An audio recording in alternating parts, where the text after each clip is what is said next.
talk to us about the relationship, as you see it, between anti-Semitism, which is really, again, I think a topic relevant right now, and Zionism? They're obviously intertwined, kind of like a strand of DNA. And it's very hard to think about one piece of the strand without the other. And clearly, you know, when Chaim Nachman Bialik writes that first poem that he ever publishes in 1882, To the Bird, and he speaks to this bird that's kind of figuratively flown to his windowsill from the warmer climes of the Middle East, and he says, does dew still fall like pearls on Mount Hermon, which he said by quoting the Bible? Does God still have mercy on Zion, quoting the Bible? Again, he'd never been there, but he kind of knew the valleys and the rivers and the peaks, and because he'd read the Bible so much. But then he also asks, do calamities also happen there the way they happen here? And he writes from a kind of a place of a broken heart.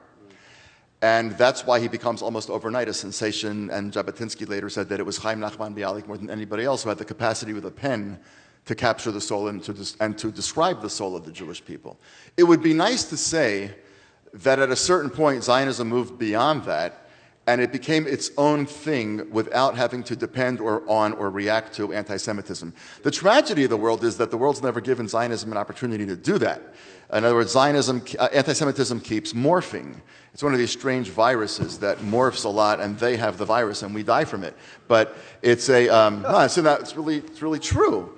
But it's motivated at the beginning by anti-Semitism, but it's still affected by anti-Semitism. In my neighborhood, if you walk around now in an afternoon and take a little walk, you hear something very different than what you heard 4 or 5, 6 years ago. You hear a lot of French. And there's a lot of things that are wonderful about that. The bakeries are much better than they used to be.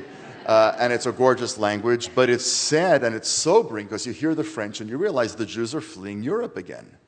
I mean, it's 2016, and in the lifetime of some people in this room, Jews fled once before, and now they're fleeing again. And there's something horrifyingly sober about that. So what I try to say in the book is that Zionism is really not about anti-Semitism. Zionism is about the Jewish people returning to its ancestral homeland to reimagine itself. What would we like Judaism and Jewishness to be when we set the terms, when we speak our own language, when we set our own calendar, when we make the laws, we govern theoretically most of it. That's what I think really the essence of this movement really is. Yeah. Tragically, in history, though, it's been very hard to separate it out from repeated waves and different forms of anti-Semitism.